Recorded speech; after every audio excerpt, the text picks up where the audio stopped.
แม้กระทั่งว่าเห็นเฉพาะตาล่มกับสร้างกายหายไปก็ตามก็อยู่ในล่มนั่นแหละอยู่ในความรู้สึกว่าล่มนั่นแหละกายเวทนาก็รู้สึกล่มนั่นแหละจิตก็คือหยัง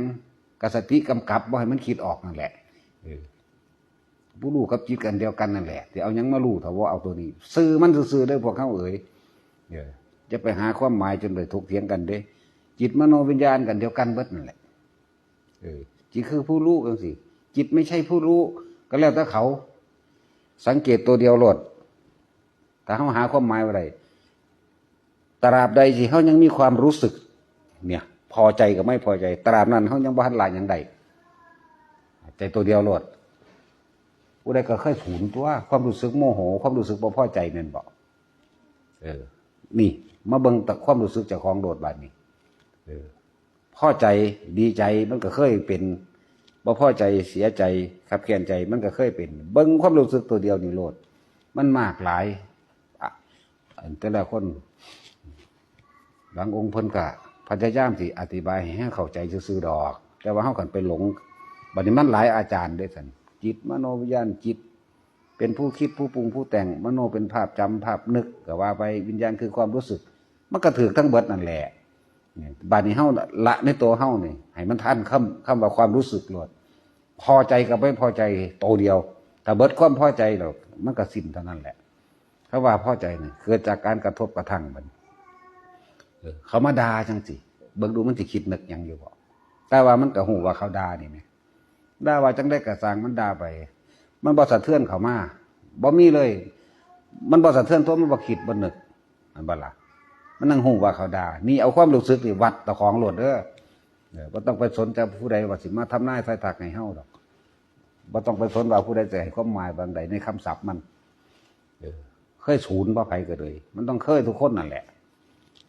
นั่นแหละเวลาเขาว่าความนั้นความนี้ให้เคยมีความรู้สึกแบบใดท่านยังมีความรู้สึกพอใจมั่งบ่พอใจมั่งนั่นแหละยังบ่ทันละหยังเอามองนี่โลด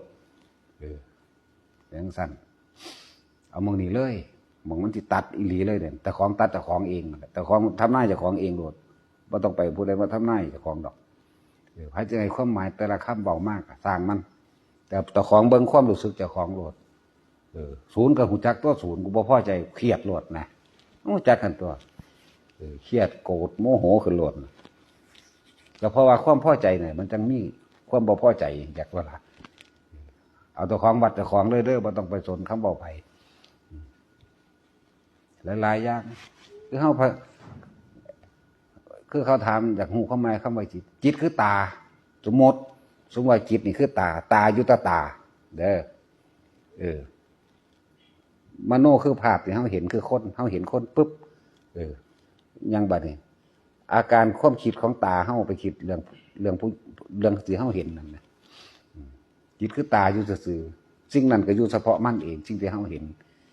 เขาจะเกิดอารมณ์พอใจอะไรบ่พอใจอะไรเพราะว่าเขาคิด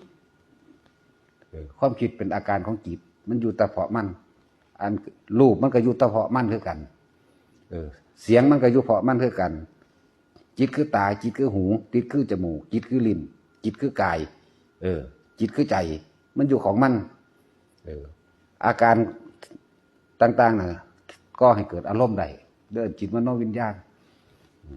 จิตคือตาถึงอยู่ตาเฮามันไปเห็นทางบ่คิดมันจะเกิดอย่างไรวะเนี่ยมันก็อยู่ตามันทันตัวรูปเขาอยู่ตารูป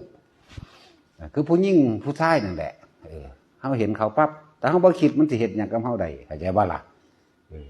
นั่นแหละอาการของจิตคือความคิด